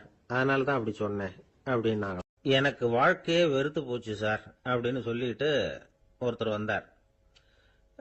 வந்து கொஞ்ச நேரம் பேசினதுக்கு அப்புறம் அவர் அப்படி சொல்லியிருந்தா அதுல ஒரு அர்த்தம் இருந்திருக்கும். வர்றதுக்கு முன்னாடியே வாழ்க்கை வெறுத்து போச்சுன்னு சொல்லிட்டு வர்றார். என்ன சார் விஷயம்னு விசாரிச்சோம். எங்க வீட்டுல தினம் 3 வேளையும் ஒரே மாதிரி சாப்பாடு சார், வித்தியாசமே கிடையாது. இப்படியே 3 மாசமா சாப்பிட்டுக்கிட்டு இருக்கிறேன். அதை விட பட்டினி கிடந்து செத்துடலாம்னு தோணுது அப்படின்னார். ஒரு பெரியவர் சொன்ன தத்துவத்தை சொல்றதுக்கு ஆள் கிடைக்காம தவிச்சுக்கிட்டு இருந்தோம். இப்போ ஒருத்தர் கிடைச்சிட்டார், விட்டுலாமா? உடனே அவரை உட்கார வச்சு சொல்ல ஆரம்பிச்சிட்டோம். அதாவது நாம அனுபவிக்கிற உணர்வுகள்ல களிப்பு, மகிழ்வு, ஆனந்தம், இது 3க்கும் ஒண்ணுக்கு ஒண்ணு வித்தியாசம் உண்டு. மேம்போக்கா பாக்கிறதுக்கு இது 3 ஒண்ணு மாதிரி தோணும். ஆனா அது அப்படி இல்லை. களிப்புங்கிறது உடம்ப பொறுத்தது, மகிழ்வுங்கிறது மனசை பொறுத்தது, ஆனந்தம்ங்கிறது ஆன்மாவை பொறுத்தது. இப்படி இந்த 3 வகையான அந்த சுவைப்புகளின் தன்மையும் வேற வேற. இப்ப முதல்ல களிப்புங்கிறத எடுத்துக்குவோம். நம்ம புலன்களுக்கு களிப்பை தரக்கூடிய பொருள்களுக்கு சில விசேஷ குணம் உண்டு. அது எப்படின்னா, சீக்கிரமே சலிப்பு உண்டு பண்ணும். ஒருத்தர் அந்த பொருளை எடுத்துக்கிட்டா அது இன்னொருத்தருக்கு குறைஞ்சிரும். உணவு, உடை, இதெல்லாம் வந்து களிப்பை தரக்கூடிய பொருள்கள். இப்போ உதாரணத்துக்கு, ஒரு சாப்பாட்டு மேசையில ஒரு பாத்திரத்துல 10 இட்லி இருக்கு. அதுல ஒரு 2 இட்லியை நம்ம தட்டுல எடுத்து வச்சு சாப்பிட்றோம். நாம சாப்பிட்ட அந்த இட்லி நிச்சயமா எதிரில் உட்கார்ந்துருக்கிறவருக்கு இல்லை, அவருக்கு உபயோகப்படாது. நாம சாப்பிட்ட அதே இட்லியை அவரும் சாப்பிட முடியாது, அவர் வேறதான் எடுத்து வச்சுக்கணும். அது மாதிரி நாம ஒரு சட்டையை எடுத்து போட்டுக்கிறோம், அதே சட்டையை அதே நேரத்தில் இன்னொருத்தர் போட்டுக்க முடியாது. புலன்களுக்கு களிப்பை தரக்கூடிய இது மாதிரி பொருள்கள்லாம் முதல் தடவை நமக்கு கொடுக்கிற களிப்பை 2வது தடவையும் கொடுக்காது. 3வது தடவை இன்னும் குறையும், கடைசியில வெறுப்பாக மாறிடும். ஒவ்வொன்னா இட்லியை தொடர்ந்து சாப்பிட்றோம்னு வச்சுக்கோங்க, முதல் இட்லி தரக்கூடிய சுவையை 30வது இட்லி தராது. முதல் தடவை புது சட்டையை போட்டுக்கிறப்ப நமக்கு இருக்கிற களிப்பு அதே சட்டையை வந்து 100வது தடவையா போட்டுக்கிறோம்னு வைங்க, அப்ப இருக்குமா? இருக்காது. இதுதான் களிப்பு. அதாவது சீக்கிரமே சலிப்பை தரக்கூடியது. ஒருத்தர் எடுத்துக்கிட்டா இன்னொருத்தருக்கு குறைஞ்சு போகக்கூடியது. ஆனா மகிழ்ச்சிங்கிறது அப்படி இல்லை. ஒருத்தர் அனுபவிக்கிறதுனால இன்னொருத்தருக்கு குறைஞ்சு போகாது. இப்ப காலையில சூரியன் உதயம் ஆகிறத பார்த்து சந்தோஷப்படுறோம், அதையே இன்னொருத்தரும் பார்த்து சந்தோஷப்படலாம். ஒரு நல்ல சங்கீதத்தை கேட்கிறோம், ஒரு அழகான ஓவியத்தை ரசிக்கிறோம், நீங்க ரசிக்கிற அதே நேரத்தில் இன்னொருத்தரும் அதை ரசிக்கலாம். அதனால அது குறைஞ்சு போறதில்ல. இது மகிழ்வு. ஆனா ஒண்ணு, ஒரே பாடலை வந்து திரும்ப திரும்ப கேட்டுக்கிட்டு இருந்தா கடைசியில் அலுப்பு தட்டும். அதாவது மகிழ்வுங்கிறது எப்படின்னா, மற்றவங்களோட பகிர்ந்து கொள்றதுனால குறையாது. ஆனா ஒரே பொருள் மீண்டும் மீண்டும் வந்து அனுபவிப்ப தர்றப்போ முதல்ல மகிழ்வு அதிகரிச்சு அதுக்கப்புறம் அது மங்கி மறைஞ்சு போயிடும். இதுதான் அந்த மகிழ்வுங்கிறதுக்கு இலக்கணம். சரி, இப்போ 3வதா சுகம் தரக்கூடிய ஆனந்தம்ங்கிறது எப்படின்னா, இது நமக்கு உள்ளே இருந்து சுரக்கிறது. மனசு வந்து சலனங்கள்ல இருந்து விடுபடுறப்போ இந்த ஆனந்தம் வந்து நமக்கு கிடைக்கும். இது வந்து நிலையான சுகம், ஆத்ம சுகம். களிப்பிலிருந்து மகிழ்வுக்கும், மகிழ்விலிருந்து ஆனந்தத்துக்கும் செல்றது தான் மனிதன் நடத்த வேண்டிய முக்கியமான பயணம். இவ்வளவு விஷயத்தையும் கேட்டுட்டு இந்த காலத்து பையன் ஒருத்தன் வந்தான். சார், இப்போ நீங்க ஒரு சாப்பாட்டு மேசையில ஒரு 10 இட்லி வைக்கிறீங்க, என்ன உட்கார வைங்க, எதிரில் இன்னொருத்தனை வந்து உட்கார வைங்க, நான் வந்து களிப்பு மகிழ்வுலாம் தாண்டி நேரடியா ஆனந்தத்துக்கு பயணம் பண்ணி காட்டுறேன் அப்படின்னா. ஒன்னும் புரியல அவன் சொன்னது. அது எப்படி, என்ன பண்ணுவ நீ அப்படின்னு சொல்லி கேட்டோம் ஆச்சரியமா. 2 இட்லி சாப்பிட்டா தானே சார் களிப்பு, நான் 10 இட்லியும் மொத்தமா சாப்பிட்டுருவேன், அடுத்தவனுக்கு எதுவும் கிடைக்காது, அவனுக்கு கிடைக்காதபடி நாமே சாப்பிட்டுறோம்ல, அதுதானே நமக்கு ஆனந்தம் அப்படின்னு அதுக்கு ஒரு விளக்கம் சொல்றான். காதுங்கிறது எப்பவும் திறந்தே இருக்கக்கூடிய ஒண்ணுதானே. சில பேர் பேசிக்கிட்டே இருப்பாங்க, நாமும் கேட்டுக்கிட்டே தான் இருப்போம். அவர் என்ன சொன்னாரு திருப்பி சொல்லு அப்படின்னு சொன்னா சொல்ல தெரியாது.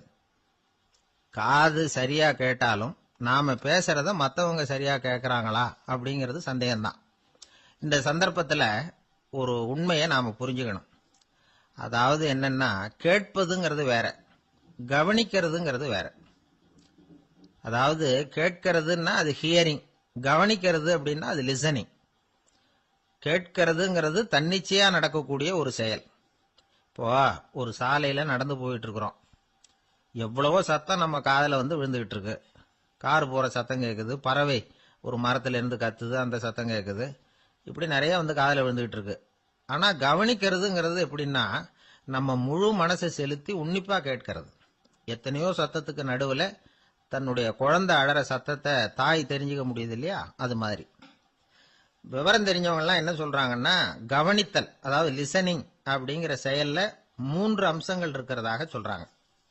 அது என்ன 3 அம்சங்கள் அப்படின்னா, முதல்ல காதால கேட்கறது, இது முதல் அம்சம். ரெண்டாவது என்னன்னா கேட்டதை புரிஞ்சுக்கிறது.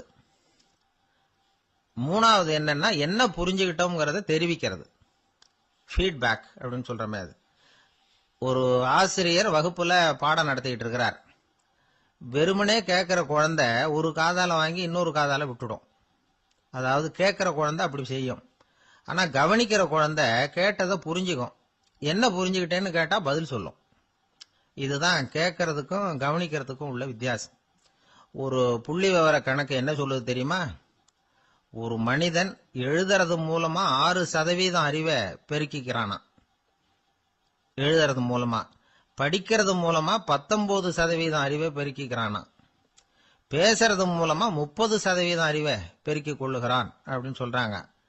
ஆனா பாருங்க, கவனிக்கிறது மூலமா 45% அறிவை பெருக்கிக் கொள்ளுகிறான் அப்படிங்கிறது புள்ளி விவரம். அதனால கற்றலின் கேட்டல் நன்று அப்படின்னு சொல்றாங்க இல்லையா, அது இதுதான். அதனால கவனிக்கிறது மூலமா அதிக அறிவை நாம பெருக்கிக் கொள்ள முடியும். கேள்வி ஞானம் தான் ரொம்ப சிறந்தது அப்படிங்கிறார் வள்ளுவர். அதாவது கவனிச்சு கேட்கணும், அதுதான் முக்கியம். மற்றவங்க சொல்றத நல்லா கவனிக்க முடியாதபடிக்கு நாமே சில தடைகளை ஏற்படுத்திக்கிறோம், அல்லது நம்ம அறியாமலே அப்படி ஒரு தடை உண்டாயிடுது. அந்த தடைகளை தாண்டணும் அல்லது தகர்த்து எறியணும் அப்படிங்கிறது பெரியவர்கள் சொல்லுகிற யோசனை. அது என்ன தடைகள் அப்படின்னா, நமக்கு தெரியாத இவர் என்ன சொல்லிட போறார் அப்படிங்கிற நினைப்பு, இது ஒரு தடை. சொல்லி முடிக்கிறதுக்கு முன்னாடியே குறுக்க பேசுறது, மனசு அங்கேயும் இங்கேயும் அலையிறது, இதெல்லாம் தான் தடைகள். ஆசிரியர் பாடம் நடத்துறார் அப்படின்னா மாணவர்கள் அக்கறையா கவனிக்கணும், அப்பதான் பரீட்சையில பாஸ் ஆக முடியும்.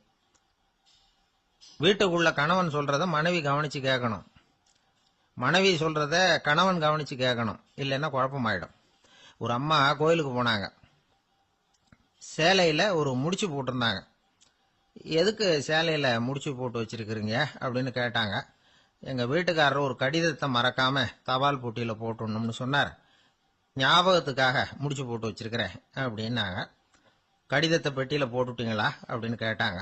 அது எப்படிங்க முடியும், அவர் கடிதத்தை என்கிட்ட கொடுக்க மறந்துட்டாரே அப்படின்னாங்களாம்.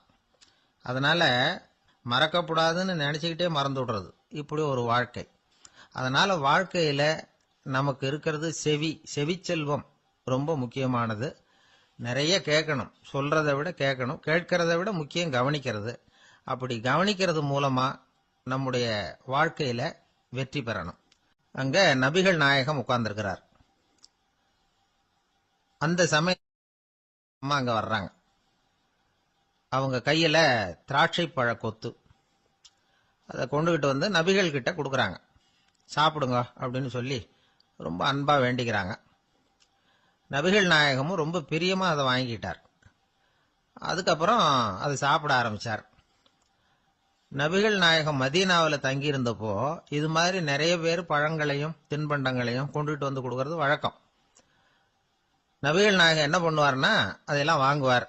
உடனே பக்கத்தில் இருக்கிற தோழர்கள் எல்லாருக்கும் பகிர்ந்து கொடுப்பார், தானும் சாப்பிடுவார். இதுதான் எப்போதும் வழக்கம். ஆனா இந்த தடவை என்னாச்சு தெரியுமா, அவர் அப்படி பண்ணல. ஒவ்வொரு பழமா எடுத்து தானே சாப்பிட்டுக்கிட்டு இருக்கிறார். அவர் விருப்பமா சாப்பிடுகிற காட்சியை ஆசை தீர பார்த்துக்கிட்டு இருந்தாங்க அந்த வயசான அம்மா, அந்த பழத்தை கொடுத்தவங்க. அவங்களுக்கு ரொம்ப மகிழ்ச்சியா இருந்தது, மன நிறைவா இருந்தது. நாம ஆசையா கொண்டுகிட்டு கொடுக்கிற பழத்தை நபிகள் நாயகம் இவ்வளவு பிரியமா சாப்பிடுறாரே அப்படின்னு நினைச்சு ரொம்ப சந்தோஷப்பட்டாங்க. அதுக்கப்புறம் அங்கிருந்து அவங்க புறப்பட்டு போயிட்டாங்க. இந்த அம்மா போனதுக்கு அப்புறம் பக்கத்துல இருந்த தோழர்கள் பேச ஆரம்பிச்சாங்க. ஏன்னா அவங்களுக்கு சந்தேகம், இன்னைக்கு வித்தியாசமா நடந்துகிட்டாரே அப்படின்னு. அண்ணலே, எது உங்களுக்கு வந்தாலும் எங்க எல்லாருக்கும் கொடுத்துட்டு தான் நீங்க சாப்பிடுவீங்க. இன்னைக்கு மட்டும் நீங்க அப்படி செய்யலையே, எல்லா பழத்தையும் நீங்களே சாப்பிட்டீங்களே, அதுக்கு என்ன காரணம் அப்படின்னு கேட்டாங்க. இப்படி கேட்கறதுனால நாயகம் அதை தப்பா புரிஞ்சுக்க மாட்டார் அப்படிங்கிறது அவங்களுக்கு தெரியும். யாரும் எதையும் அவர்கிட்ட கேட்கலாம், அப்படி கேட்கறதுக்கு உரிமை உண்டு. இந்த ஜனநாயக முறைகளுக்கு அவர்கள் கொடுத்த மரியாதை இது. தோழர்களின் கேள்விக்கு நபிகள் பதில் சொல்ல ஆரம்பிச்சார். நண்பர்களே, அந்த அம்மா ரொம்ப பிரியமா அந்த பழங்களை என்கிட்ட கொண்டுகிட்டு வந்து கொடுத்தாங்க. முதல்ல ஒரு பழத்தை எடுத்து வாயில போட்டு பார்த்தேன். அது ரொம்ப புளிப்பா இருந்தது, சாப்பிடுறது ரொம்ப கஷ்டம். உங்ககிட்ட யாருக்காவது அதை கொடுத்திருந்தா அதுல வாயில போட்டதும் புளிப்பு தாங்காம முகம் சுழிச்சிருப்பீங்க. அதை அந்த அம்மா பார்த்துட்டாங்கன்னா வருத்தப்பட்டிருப்பாங்க. ஆசையா கொண்டுகிட்டு வந்து நமக்கு கொடுத்துருக்குறாங்க. அவங்க அன்பான மனசை நோகடிக்கிறதுக்கு நான் விருப்பப்படலை. அதனால முகம் சுளிக்காம சாப்பிடணுமேங்கிறதுக்காகத்தான் அந்த பழங்கள் பூராவே நானே சாப்பிட்டுட்டேன் அப்படின்னு புன்முறுவலோட பதில் சொன்னாராம் நபிகள் நாயகம். இன்னொருத்தர் மனசு புண்படக்கூடாதுங்கிறதுக்காக புளிப்பையும் இனிப்பா ஏற்றுக்கொள்ளுகிற பண்பாடு இருக்கு பாருங்க, அது ஒரு பெரிய நாகரிகம். அது எல்லாருக்கும் சுலபமா வந்துடாது. நல்லா இருக்கிற பழத்தையே என்ன இவ்வளவு மோசமா இருக்கேன்னு சொல்லுகிறவர்கள் தான் நம்ம கிட்ட அதிகம். இந்த காலத்துல இல்வாழ்க்கையில இந்த நாகரிகத்தை சில பேர் கடைபிடிக்கிறது உண்டு. நல்லா இருக்க இல்லையோ முகம் சுளிக்காம சாப்பிட்டுருவாங்க. ஏன்னு கேட்டா, எதுக்காக சார் வீண் வம்பு, ஏதோ நமக்குன்னு கொடுத்து வச்சது அவ்வளவுதான் அப்படின்னு நினைச்சுக்கிட்டு போக வேண்டியது தானே அப்படிம்பாங்க. இவங்கெல்லாம் கூட ஒரு விதத்துல பண்பாடு தெரிஞ்சவர்கள் தான்.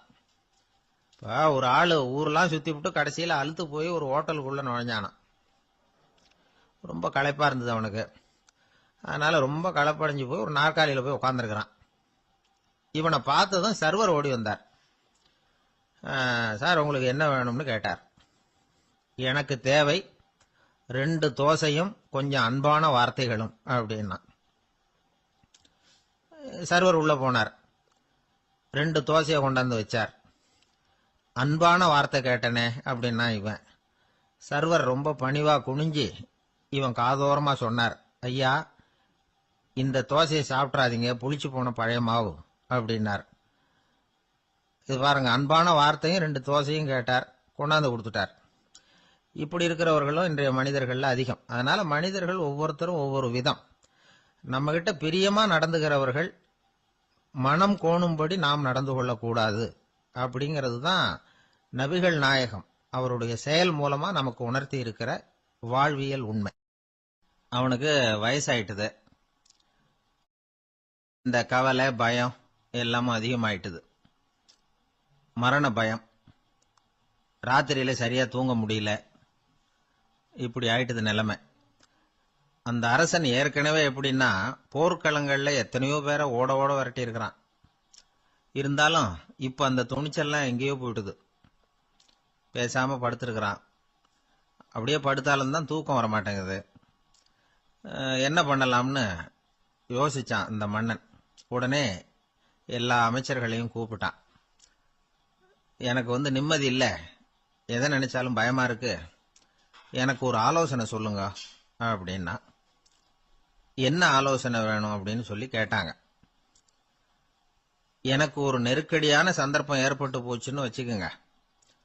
அந்த நேரத்துல நீங்க யாருமே என் பக்கத்துல இல்ல ஆலோசனை சொல்றதுக்கு அப்படின்னா, அந்த சமயத்துல எனக்கு உபயோகப்படுற மாதிரி ஒரு வாசகம், பொன்மொழி ஏதாவது சொல்லுங்க. அத நான் என்னுடைய வைர மோதிரத்துக்கு அடியில பதிச்சு வச்சுக்கிறேன் அப்படின்னார். தேவைப்படுறப்போ உதவும் அப்படிங்கறதுனால. அவர் போட்டிருந்த மோதிரமும் அதுக்கு தகுந்த மாதிரியே திறந்து மூடுறது மாதிரி அமைஞ்சிருந்தது. ஏதாவது வாசகம் எழுதுனா உள்ற வச்சுக்கலாம், அதுக்கான வசதி அதுல இருந்தது. அமைச்சர்கள்லாம் யோசனை பண்ணாங்க, இது மாதிரி ராஜா கேட்கிறாரே, என்ன வாசகம், அதாவது பொன்மொழி சொல்லலாம் அப்படின்னு எல்லாரும் யோசனை பண்ணாங்க. ஒருத்தருக்குமே சரியா தோணல, ஒரே குழப்பமா இருந்தது. ஏன்னா நெருக்கடியான சமயத்துல உபயோகப்படுறது மாதிரி ஒரு பொன்மொழி வேணும்னு சொல்லியிருக்கிறார். அப்படி இப்படி யோசிச்சு பார்த்தா ஒண்ணுமே தோணல. எல்லாரும் குழம்பிக்கிட்டு இருந்த நேரத்துல ஒரு பெரியவர் அந்த பக்கமா வந்தார். அவர் சொன்னார், நான் வேணும்னா அதுக்கு பொருத்தமா ஒரு வாக்கியம் சொல்றேன். ஆனா ஒரு நிபந்தனை, அதை யாரும் ரொம்ப ஆர்வம் காரணமா அவசரப்பட்டு படிச்சிடக்கூடாது. அதை ரகசியமா அந்த மோதிரத்துக்குள்ள எழுதி வச்சுக்கணும். எப்பவாவது இக்கட்ல மாட்டிக்கிற சமயத்துல மட்டும் வேற வழியே இல்லை அப்படிங்கிற நிலைமையில மட்டும்தான் அதை திறந்து பார்க்கணும். அப்படி நீங்க இருக்கிறதா இருந்தா நான் அதை சொல்றேன் அப்படின்னாரு அந்த பெரியவர். சரின்னு ஒத்துக்கிட்டாங்க எல்லாரும். அதே மாதிரி அவர் ஒரு வாக்கியத்தை சொன்னார். அவர் சொன்ன வாக்கியத்தை ரகசியமா மோதிரத்துக்குள்ள பதிச்சு மூடியாச்சு. ராஜா அதை விரல்ல மாட்டிக்கிட்டார். கொஞ்ச நாள் ஆச்சு. அந்த ராஜாவுக்கு ஒரு சோதனை வந்தது. என்ன சோதனைன்னா, அடுத்த நாட்டு மன்னன் படையெடுத்துக்கிட்டு வந்துட்டான். அவன் இவர்கிட்ட ஏற்கனவே தோத்து போனவன். ஒரு வெறியில வந்திருக்கிறான். தோற்று போனவன் மறுபடியும் சண்டைக்கு வந்தா எப்படி வருவானோ அப்படி வர்றான். ஒரு வெறியில வந்தான், ஜெயிச்சுட்டான். என்னாச்சு இவரோட நிலைமைன்னா, நாட்டை இழந்துட்டார், எல்லாத்தையும் இழந்துட்டார். கடைசியா ஒரு அடிபட்ட குதிரையில ஏறி தப்பிச்சு போயிட்டார், வேற வழி இல்லைன்னு. பின்னாடி துரத்திக்கிட்டு வராங்க. இவர் ஒரு மலை உச்சிக்கு போயிட்டார். அதுக்கும் அப்பால போக முடியாது. ஏன்னா அந்த பக்கம் பயங்கர பள்ளம்.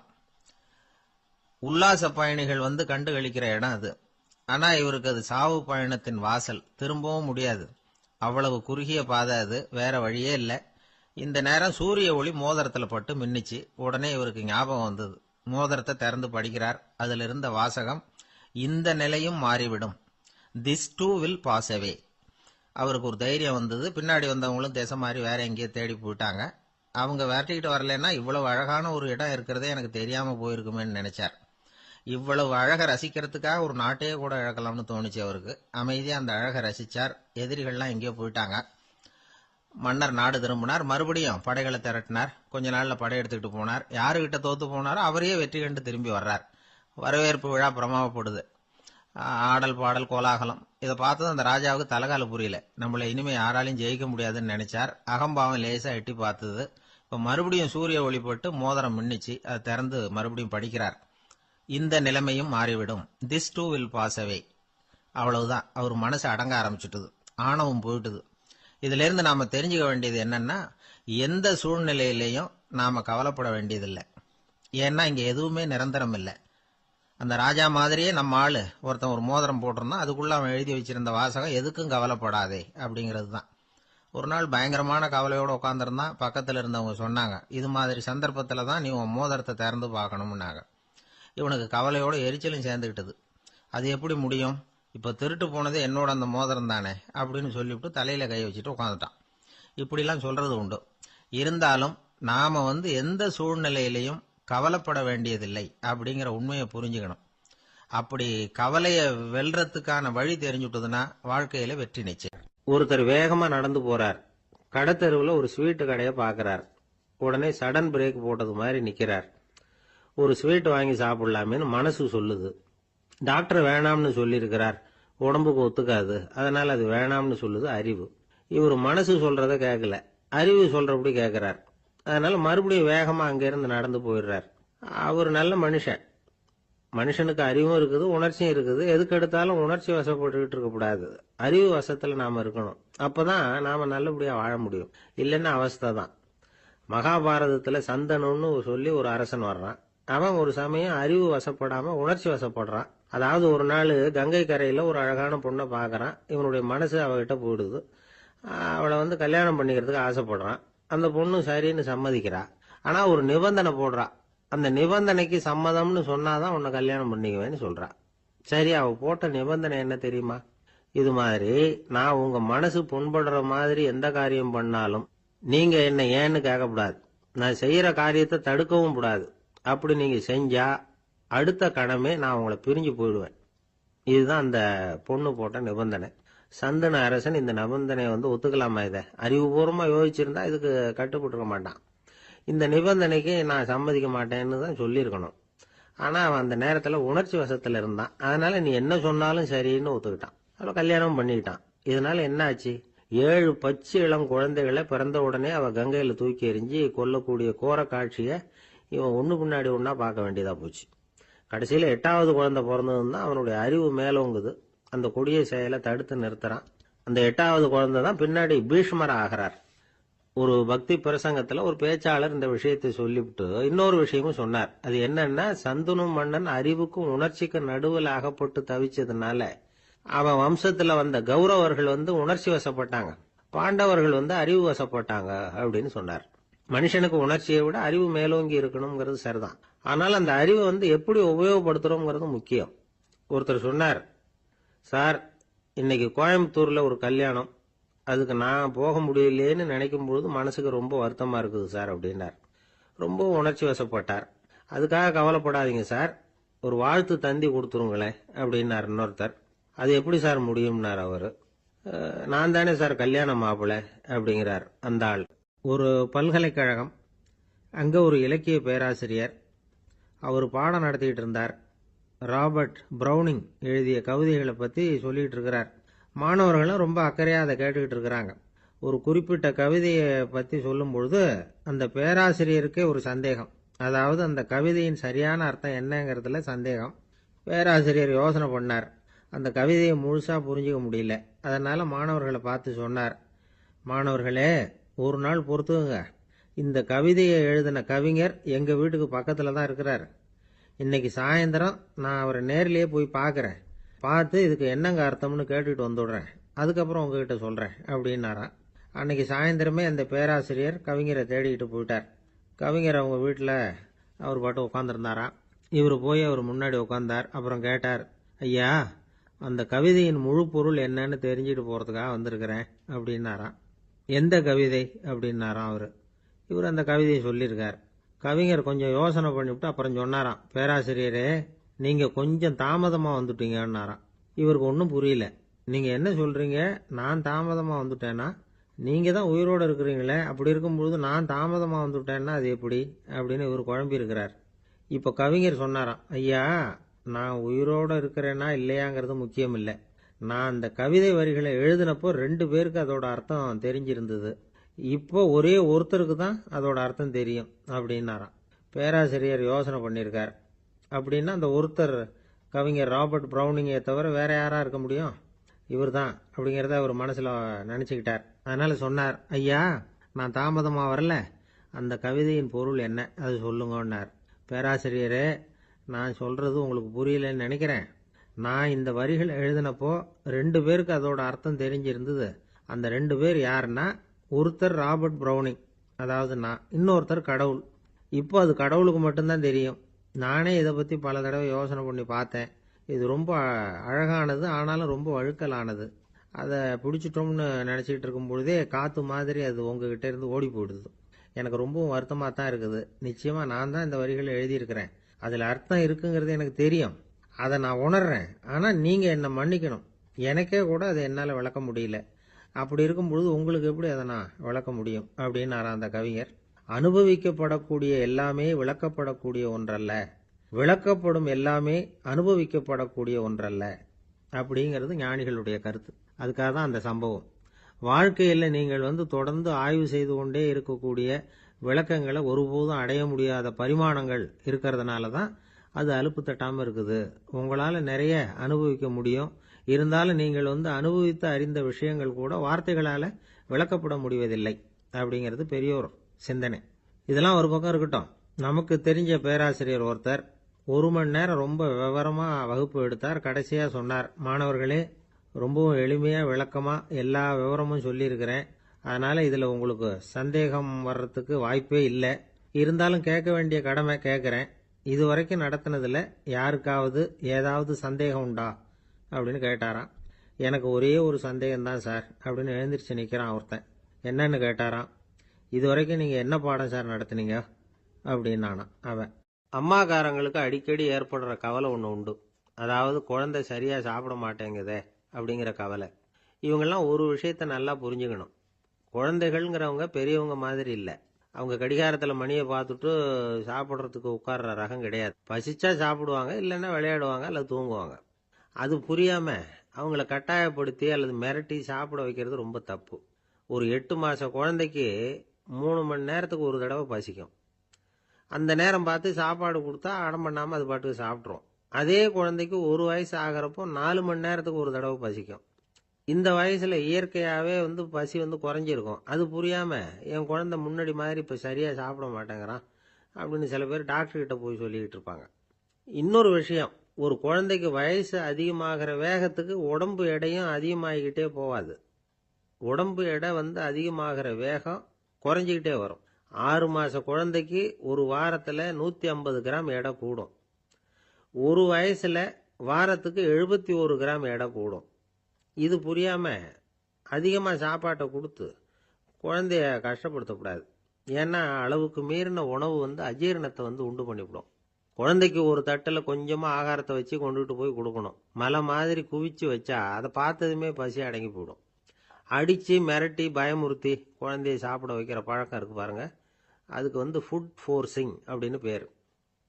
இப்படி பண்ணுனா குழந்தைக்கு சாப்பாட்டில் விருப்பம் குறைஞ்சிரும், அதை கண்டாவே வெறுக்க ஆரம்பிச்சிரும். அது மாதிரி உளம் சார்ந்த பசி குறைவு, சைக்கோஜெனிக் அனோரெக்சியா, அது ஏற்படுமா. சாப்பாடுங்கிறதே ஒரு தண்டனை மாதிரி தோணும். குழந்தைகளுக்கு பிடிச்ச மாதிரியான ஆகாரத்தை கொடுக்கணும். சத்து அதிகம் இருக்குங்கிறதுக்காக அதுக்கு பிடிக்காத ஆகாரத்தை கொடுத்து கட்டாயப்படுத்தக்கூடாது. குழந்தைகளுக்கு 2 வயசு ஆகிறப்போ இயற்கையாகவே எதிர்மறை குணம் உண்டாகும். அதாவது அந்த எதிர்மறையா பேசுறது, இது மாதிரி சமயங்களில் நாம் என்ன சொல்கிறோமோ அதுக்கு நேர்மாறாக நடந்துக்கும். ஏட்டிக்கு போட்டி, சாப்பிட சொன்னால் விளையாட போவோம், விளையாட சொன்னால் சாப்பாடு கேட்கும். இதை புரிஞ்சுக்கிட்டு நடந்துக்கணும். குழந்தை சொன்ன பேச்சை கேட்கலேன்னு கோவப்படக்கூடாது. குழந்தை வளர வளர பிடிவாத குணம் வர்றது சகஜம். கேட்டதை வாங்கி கொடுத்தாதான் சாப்பிடுவேன் அப்படின்னு பிடிவாதம் பண்ணும். வாங்கி கொடுத்து விடுறது தான் உத்தமம். நீங்களும் அதுகிட்ட பிடிவாதம் பண்ணிட்டு இருக்கக்கூடாது. ஏன்னா கேட்டது கிடைக்கலையேங்கிற ஏமாற்றம் கூட குழந்தையோட பசியை குறைச்சிரும். கேட்டது கிடைச்சுட்டா பசி அதிகமாகும், கொடுத்ததை மலமலன்னு சாப்பிட்றோம். குழந்தைகளுக்கு கண்ட கண்ட நேரத்தில் சாப்பிட்றதுக்கு எதையாவது வாங்கி கொடுத்துக்கிட்டு இருந்தா சாப்பாட்டு நேரத்தில் சாப்பிடாம அடம் பண்ண ஆரம்பிச்சிடும். பள்ளிக்கூடம் போகிற பிள்ளைங்க காலை உணவை சரியாக சாப்பிட மாட்டாங்க. அச்சம், அவசரம், பரபரப்பு இதெல்லாம் தான் காரணம். பள்ளிக்கு புறப்படுறதுக்கு ஒரு 3/4 மணி நேரத்துக்கு முன்னாடியே சாப்பாடு போட்டுருங்க, அது சரியாக போடும். படிக்கிற குழந்தைகள் உடல் சோர்வு, மனச்சோர்வு இது காரணமாக கூட சாப்பிட மறுக்கிறது உண்டு. இப்போ உதாரணமாக சாயந்தரம் விளையாடி விட்டு வீட்டுக்கு வந்ததும் சாப்பிட சொன்னால் வேணாம்பாங்க. இது உடல் சோர்வு. ரொம்ப நேரம் வீட்டு பாடங்களை செஞ்சு முடித்த கையோடு சாப்பிட சொன்னாலும் அவங்களால சரியாக சாப்பிட முடியாது. இது உளச்சோர்வு, அதாவது மனச்சோர்வு. இதை தவிர குழந்தைகளுக்கு உடல் நலக்குறைவு ஏற்பட்டால் கூட சாப்பிட மறுக்கிறது உண்டு. சில மருந்து மாத்திரைகள் கூட பசியை குறைச்சிரும். அதனால் சரியாக தெரிஞ்சுக்கிட்டு குழந்தைகளை சாப்பிட வைக்கணும். அது புரியாமல் கையில் சாப்பாட்டு தட்டை வச்சுக்கிட்டு குழந்தைகளை விரட்டிக்கிட்டு அலையக்கூடாது. ஒரு சின்ன பையன் சொன்னான், எங்கள் அம்மா சாப்பாடு போடுறது தெரிஞ்சா நான் உடனே வீட்டை விட்டு வெளியில் ஓடி போடுவேன் அப்படின்னா. ஏன் அப்படி பண்ணுறேன்னு கேட்டோம். எங்கள் அப்பா கூட அது மாதிரி தான் சார் பண்ணுவார் அப்படிங்கிறான். பந்திக்கு முந்தர ஆசாமிகள் நம்மள பல பேர் உண்டு. அப்படி முந்தறதுக்கு கூட முயற்சி பண்ணுறவங்க நிறைய பேர் இருக்கிறாங்க. இதில் என்ன ஒரு விஷயம்னா, பந்திக்கு முந்தறது கூட தப்பு இல்லை. ஆனால் அப்படி ஒரு விருந்தில் ஆளாக போய் உட்காந்து சாப்பிட்டா கூட வெளியில் வர்றப்ப என்ன பெரிய விருந்து வச்சுட்டான், சாம்பாரில் உப்பு இல்லை, ரசத்தில் காரம் இல்லை அப்படின்னு குறை சொல்லிகிட்டே வர்றது இருக்கு பாருங்க, அது சரியில்லை, நாகரிகமும் இல்லை. கல்யாண பத்திரிகையில் என்ன போட்டிருக்குது, என் பொண்ணுக்கும் இன்னார் பையனுக்கும் கல்யாணம், எல்லாரும் குடும்பத்தோடு வந்திருந்து மணமக்களை ஆசீர்வதிக்கணும், இப்படி தானே போட்டிருக்கோம். குடும்பத்தோடு விருந்து சாப்பிட்டு சாப்பாடு எப்படி இருக்குன்னு அபிப்பிராயம் சொல்லிவிட்டு போங்க அப்படின்னா போட்டிருக்கு கல்யாண பத்திரிகையில். ஒருத்தர் வீட்டு விசேஷத்துக்கு போயிருக்கோம்னா எவ்வளவோ அசௌகரியங்கள் நமக்கு ஏற்படலாம். ஏராளமான கூட்டம் வந்திருக்கும். எல்லாரையும் அவங்க தனித்தனியாக கவனிச்சிக்கிட்டு இருக்க முடியாது. நாம தான் அனுசரித்து நடந்துக்கணும். நாமளா போய் வாழ்த்த வேண்டியவங்களை வாழ்த்தி விட்டு சேரணும். அதை விட்டுட்டு பத்திரிக்கை கொடுத்தானேன்னு போனேன், கவனிப்பே சரியில்லை அப்படின்னு புலம்பிக்கிட்டு இருக்கக்கூடாது. ஒரு விருந்துக்கு போனால் அங்கே எப்படி நடந்துக்கணும் அப்படிங்கிறத பற்றி கூட அனுபவசாலிகள் சில விவரங்கள்லாம் சொல்லியிருக்கிறாங்க. இந்த காலத்தில் கல்யாணம், பிறந்த நாள், அது இதுன்னு நிறைய விருந்துகள் நடக்குது. அதெல்லாம் எதுக்காக? மனித உறவுகளை வளர்த்துக்கிறதுக்காக தான், வேற எதுக்கு? ஒரு விருந்துக்கு போனால் அமைதியாக பொறுமையாக போய் உட்காரணும். அடித்து பிடிச்சிக்கிட்டு இடத்த பிடிக்க போகிறேன் அப்படின்னு நிற்கக்கூடாது. முதல் பந்தி நடந்துக்கிட்டு இருந்தால் அது முடிஞ்சு இலை எடுத்து சுத்தம் பண்ணதுக்கு அப்புறம் போய் உட்கார்றது தான் நாகரீகம். இலை எடுக்கிறதுக்கு முன்னாடியே அங்கே போய் உட்காந்தா நல்லா இருக்காது. நீங்கள் சாப்பிட்டுட்டு உட்காந்துருக்கீங்களா, சாப்பிட்றதுக்கு உட்காந்துருக்கீங்களா, பார்க்குறவங்களுக்கு சந்தேகம் வந்துடும். அதே மாதிரி இலையில எல்லா ஐட்டமும் பரிமாறினதுக்கு அப்புறம் சாப்பிட ஆரம்பிக்கணும். ஒவ்வொரு ஐட்டமாக வைக்க வைக்க நாம பாட்டுக்கு எடுத்து உள்ளே தள்ளிகிட்டே இருந்தோம்னா எதை வச்சோம் எதை வைக்கலன்னு பரிமாறினவரே குழம்பி போயிடுவார். ஏன்னா எப்போ பார்த்தாலும் இலை காலியாகவே இருக்கும். சாப்பிட்றப்போ உங்கள் சாப்பாட்டையே நீங்கள் கவனிக்கணும். அடுத்தவங்க இலையில என்ன இருக்குது, பக்கத்தில் இருக்கிறவர் எதை அதிகமாக சாப்பிட்றார், இதெல்லாம் நமக்கு என்னத்துக்கு?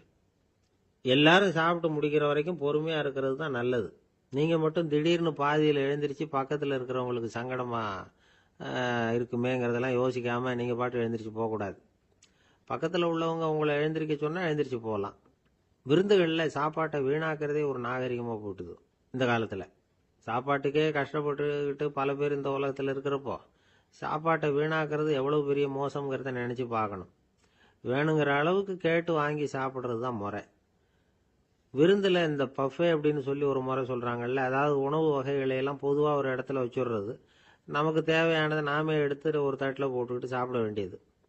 இதில் கூட சில பேர் தேவைக்கு அதிகமாக எடுத்து போட்டுக்கிட்டு வீணாக்குறாங்க. சில சமயம் கடைசியாக சாப்பிட போகிறவங்களுக்கு எல்லா ஐட்டமும் கிடைக்காம போகலாம். அதை போய் பெருசு பண்ணிகிட்டு இருக்கக்கூடாது. என்ன சார் இந்த அளவுக்கு கூடவா நாகரிகம் தெரியாமல் இருக்கிறோம், இதை போய் பெருசாக சொல்ல வந்துட்டீங்களே அப்படின்னு நினைக்கலாம். ஒருத்தர் 2 பேருக்கு இந்த விவரம் தேவைப்படலாம். அவங்க காதலையும் இது விழட்டுமேங்கிறதுக்காக தான் இது. ஒரு பெரிய கல்யாண விருந்து நடந்துகிட்டு இருந்தது.